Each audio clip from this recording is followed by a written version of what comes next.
Murakoze nyakubahwa perezida wa repubulika, nitwa SCOVIA MUTESI, ndi umwanditsi w'ikinyamakuru Mama urwa Gasabo. I see you every day on the media, social media. On the social media, yeah. Yeah. Murakoze, ikibazo cyanjye nashakaga kubaza, usobanuye byinshi bigaragara inzira yari ikomeye, ariko nagize ikibazo nifuza kubaza, ese musobanura mute impamvu mwari mufite ikomeye yumvaga ko mushobora gutsinda ubutegetsi bwa Habyarimana bwari bufite ingabo zikomeye ndetse bashyigikiwe n'amahanga, mu by'ukuri yumvikanaga nkakomeye. Nyuma yaho uyu mukanya tugeza aha General Kabarebe yadusobanuriye uko mwageraga mu Mutara, uko mwasanze bimeze ko byasaga nk'ibiteye ubwoba, impamvu ikomeye mwagize mukumva ko muri butsindira urugamba kugeza uyu munsi nyuma y'imyaka 30 mwicayeho. Ndabashimiye. Ndakubwiza ukuri, ntabwo ari science ngo muri science nararebaga nkasanga turi butsinde, cyangwa ntabwo ari, it's not anything, ntabwo nta kintu cyari gihari twemezaga ko turi butsinde kirenze umutima wacu kuvuga ngo natsinda ntatsinda ngomba kurwanira ukuri kwanjye. Nicyo umuntu yashingiyeho, ibisigaye bikubakira aho ngaho. Ntabwo rero ntawari ufite icyizere ngo ibintu bigomba kugenda bityo, kuko na bimwe uko abantu babitekerezaga cyangwa babyifuzaga bigomba kugenda siko byagenze. Kuri bimwe hirya no hino, ariko ibyo mvuga byo kuvuga ngo twari ahantu uvuga uti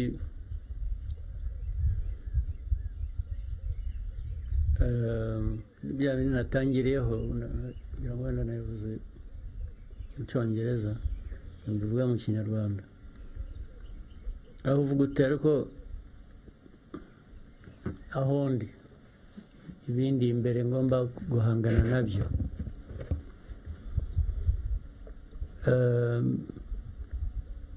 Mfite uburyo bungana iki kugira ngo nkore kimwe cyangwa nkore ikindi,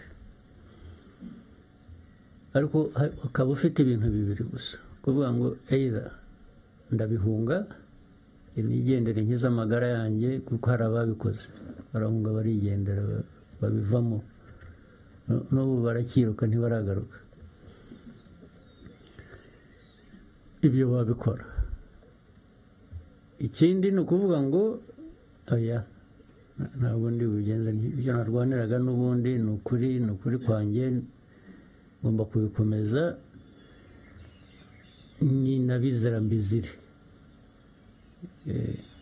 Ni ibintu bibiri rero, yezo urahunga cyangwa urasigara uhangane n'ikibazo. Ibi byo guhangana n'ikibazo byari mu bantu benshi, nicyo cyiza cyabyo, byari mu Banyarwanda benshi, ntabwo bari bake. Abahunze ngira ngo nibo bake kurusha basigaye bahanganye n'ibibazo. Muri uko guhangana rero n'ibibazo nyine ugomba gukoresha rero ubwenge, noneho gukoresha ubwenge. Ese uhangana n'ibibazo ute? Guhitamo inzira uhangana nabyo nayo noneho niho hazira gukoresha umutima n'ubwenge, bikaguha icyo gukora bitewe n'icyo ufite, n'icyo uzi ku mwanzi, n'uburyo bwo gukoresha kugira ngo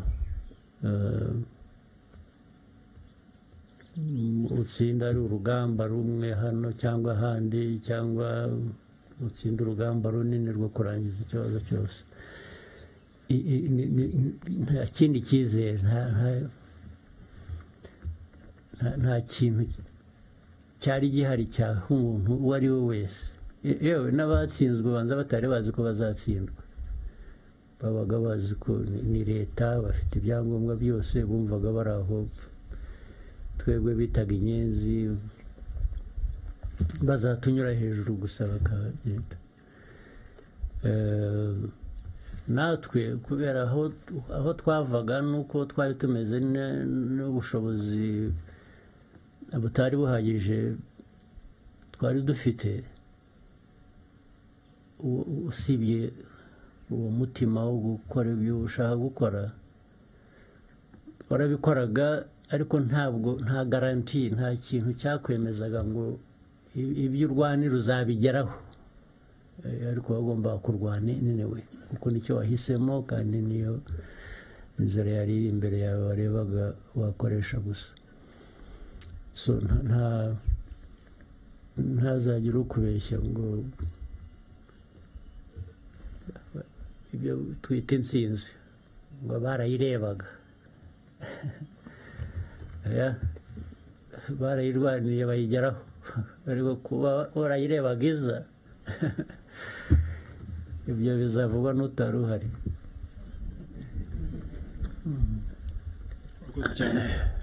Yes, dufite ikindi kibazo, dufashe na microphone kuri Eric yashyize ukuboko kare. Thank you so much, Your Excellency. My name is Eric.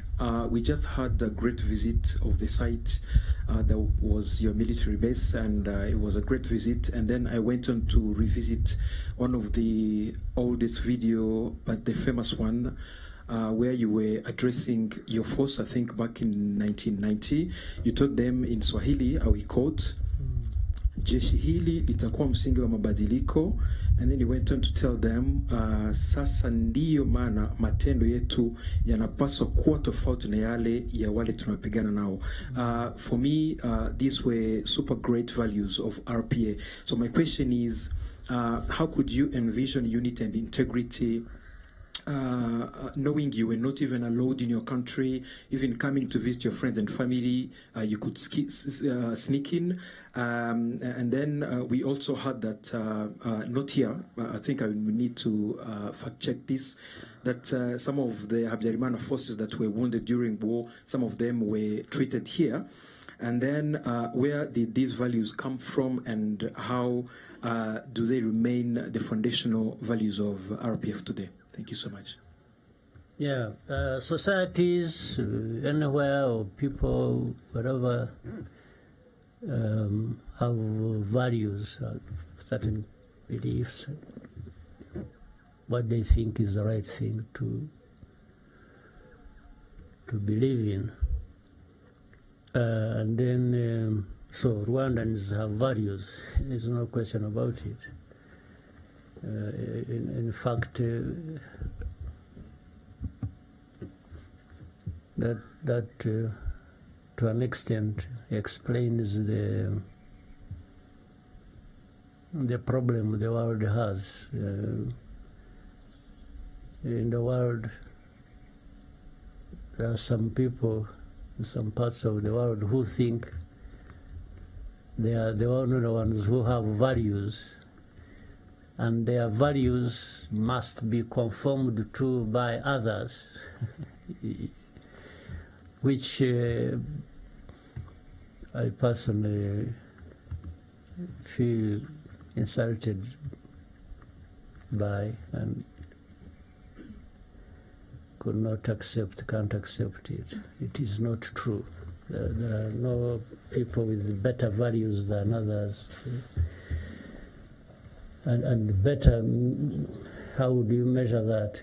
Better in what sense? So, with the Rwandan values, and even with the effort to try and integrate the values, your own values, with other people's values, so that it is broadened, or you look at it in a global context the way it should be.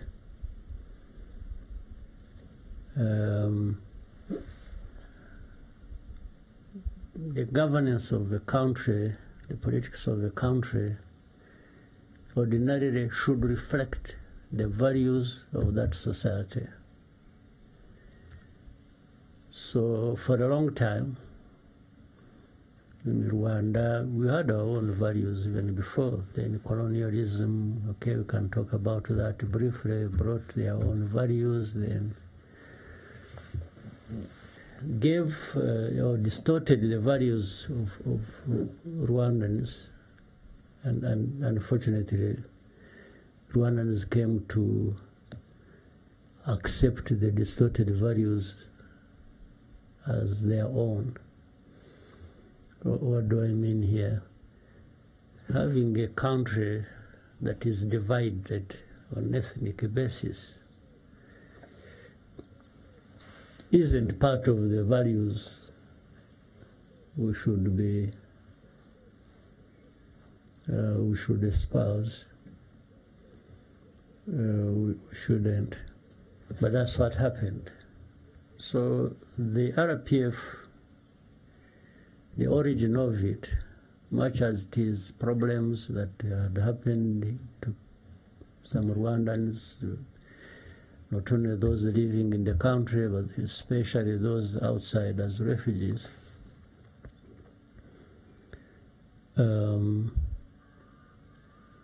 For things to go back to the right order, the politics must be bringing back the unity of the country so that we are no longer ethnic groups, but rather the integration of that into or by national unity. So that's really how RPF was born. It's the foundation of RPF. So what I was saying to the fighters at that time is clearly narrating to them the story of who we are, or rather reminding them, because I think everyone knew, but people don't always do things based on what they know they should be doing. So I was just reminding them, or I was telling them that this struggle has a meaning.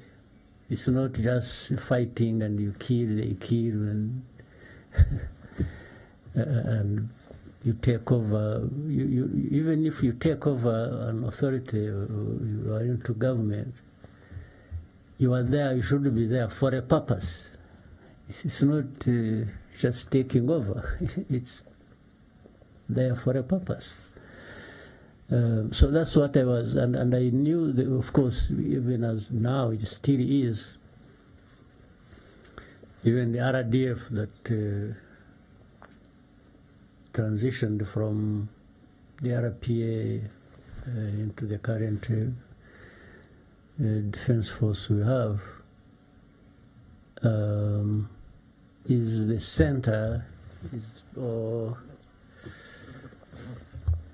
the center of gravity here of what we are doing in the country, or the country, what it is, whether it is security, stability, socio-economic development, and so on and so forth.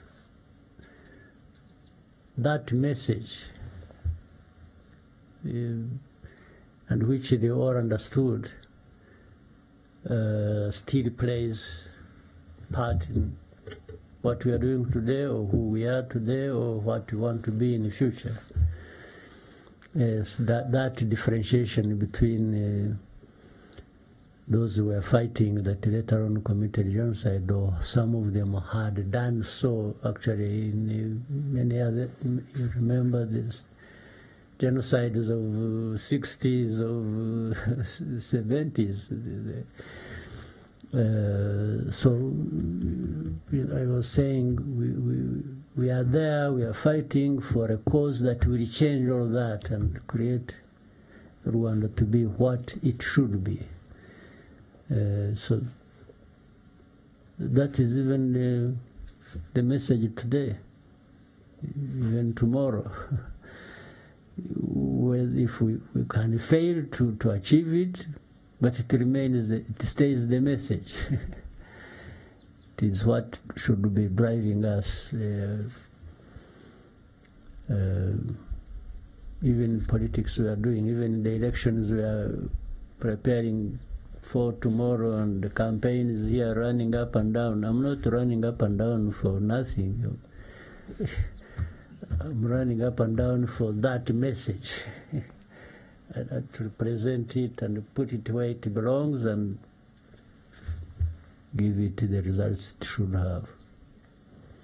Thank you very much, Mr. President. More questions?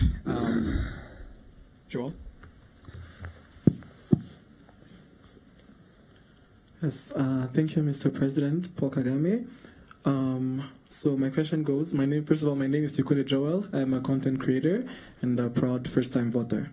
My question is, your name is... So when you were here, you probably were not yet born. Yes. And I'm glad to be voting for the first time. All right. So my question is, your name is one that is known for intentional leadership, but today would like to know, how do you take care of Paul Kagame beyond the official roles that you play? Sorry, let me get your question again. Yes, your name is one that is known for intentional leadership. Yeah. How do you take care of Paul Kagame beyond the official roles that you play? Okay. Let me tell you just off, this place where we are, actually, let me tell you something.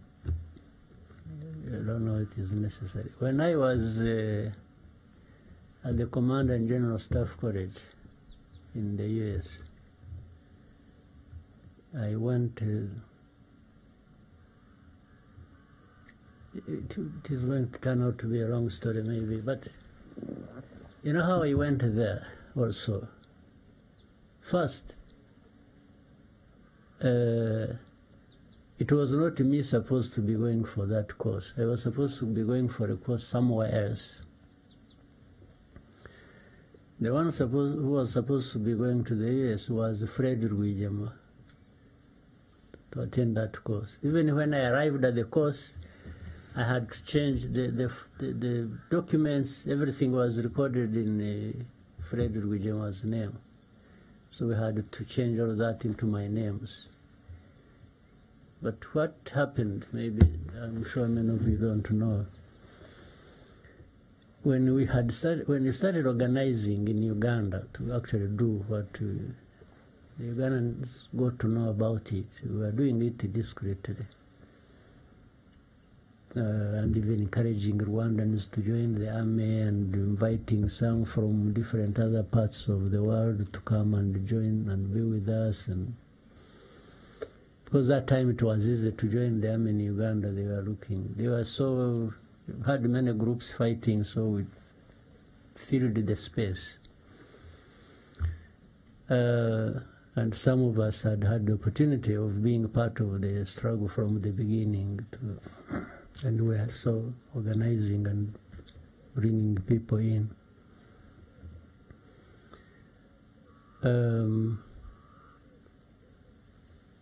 So the Ugandan system wanted to disorganize us so that we don't remain planning and doing what we wanted to do.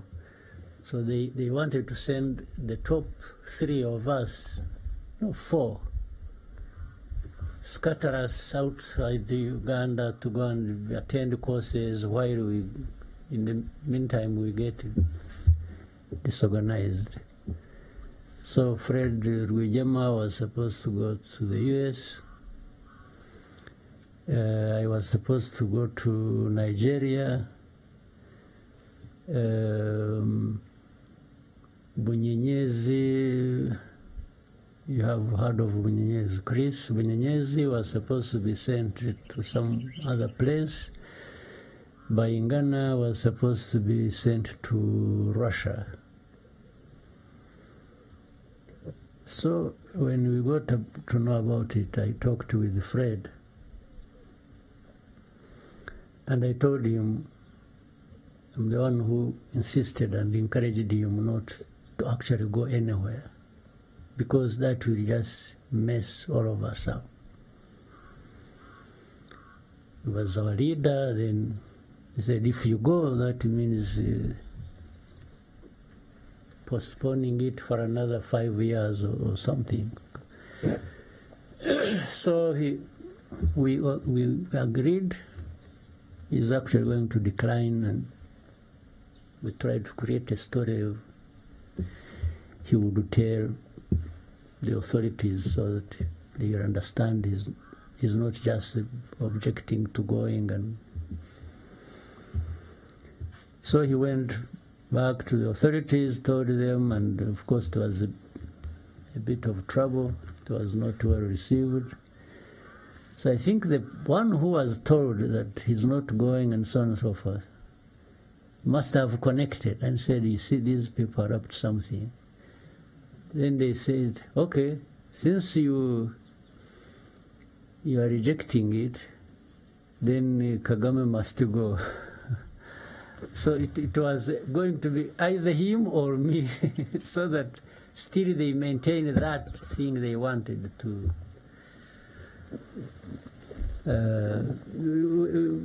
I'm sure they are warning you for time, but let me say we are in charge of time here. Don't worry. So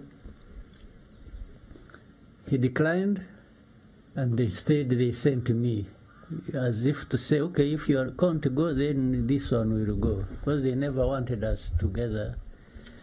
They thought if they got rid of one, they would just create problems for the other. So then they called me up and said, so you Fred was going, now he has problems, he's not going, so you should be the one to go. I said, I have no problem. So I went back and told Fred, I said, you see, now they think they have known our plans. So if I decline, they may actually put us in jail, both of us. So to survive this and continue our plans, you stay and do what you have been trying to do. And for me, I will go. But when things start, I'll anyway find my way back easily. I don't need any permission from anybody. So that's what happened. When I went for a course, blah, blah, blah, long story short. So later on, my wife, we had just been married. She's here. They must have thrown me out of the honeymoon and,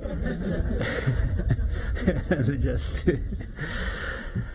and sailed to go to course. So but she found me there a few months later. But and that time I'm trying to arrive at a quick thing here, and trying to separate the two Kagames and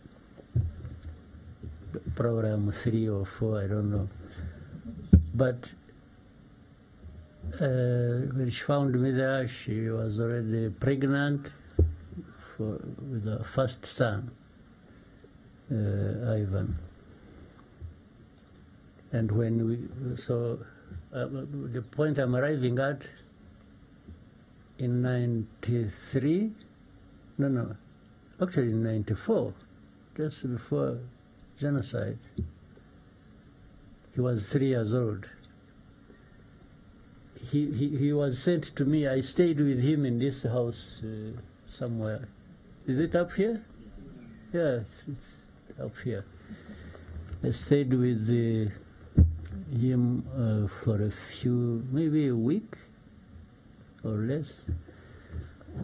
In fact, when when Habyarimana crashed in the plane, he was here with me. The boy was here with me. And we were, the news came, we were watching football. Where? In one of these houses. Where? Yes. There was an Africa Cup tournament. I remember it was Senegal playing Cameroon, I think. when you were watching here. And somebody came with a message to me that Habyarimana's plane had crashed and there is chaos in Kigali and so on and so forth. So what follows a different issue. But he was here with me. Now, you can see he was here with me not as a soldier, not as anything, but just as part of the family. So I was trying to reduce the amount of stress I had accumulated by having my son around. Something else funny that happened when, of course, I said he was here when the chaos started. In fact, I left him here and went with the forces that were going to Miove. That was Miove. And so I sent a message back. I told the people who had stayed here, I said they should quickly take this kid back across the border and take him back to his mother. You won't believe it, he refused. He refused, he cried, he said, no, you must see me first. It was like, where is my father? Where is he? He refused that day, and the next day we were very busy out there. So I had to drive and walk back that, like on the second day, to come and convince him to go. Yeah, so I told the commanders I was with, where the forces were, that they give me just a few moments. I first go and solve a personal problem. So I had to come back. Actually, that time it was very dangerous because there was still some forces in between, and we had. At night, I tried to drive. I had a Land Rover. I tried to drive, but we were using indicators. You couldn't put on lights because we didn't have. So some places we would walk, others I would drive. Then I came back, arrived here around 4:30 in the morning. And stayed up until he was sleeping until he woke up. And so I told him, you know, your mother wants you, you have to go. It seems he was happy where he was staying. He wasn't. So I had to convince him. I literally forced him, gave them somebody who took him to the border, and then I went back immediately. I didn't even rest. I had to go back and the forces. So I'm just trying to bring in the official me and the personal me. I thought maybe there wouldn't be a better place or thing to explain it than that story. So we had to keep one part is family, another part is work, and another part I don't know what it is. Yeah. Thank you very much, Mr. President. With your permission, we'll take 2 last questions. Okay. Yes. Maybe with a bonus of 3, if they could make it short, then. Yes. Lionel, please, can you help us with the microphone? Thank you, Mr. President. My name is Lionel Nditebilie. I work at the Pan-African Review. 30 years ago, you were already the target of criticism coming from beyond the borders of Rwanda. When 30 years ago? Yeah, I'm still taking the criticism even now. Yes, that was my question. Like, what was it then, and what is it now that is driving that criticism, and what can the new generation of Rwanda learn from the way you handled it? Well, it's hard to tell, but also not. I shouldn't exaggerate. It isn't too difficult. Is there anybody in the world who would not be criticized, or who is not criticized at one time or another? I don't think. And it depends on the interests, or even the views of those who are criticizing you, about you, their views, their whatever interests, or if you. But it also means you are actually somebody. If you have to be criticized, somebody who is nobody want to be criticized because they're criticizing you for something that in one way they associate with, but would want it different. That is one possibility. The other is what either you are thinking, or your actions, or you are a danger to them. In other words, it's like they deprive them of something. For example, if if we two of us, I'm telling you, say, you know what, let's do this, or you are telling me, let's do this, so that we are not dependent on the other one.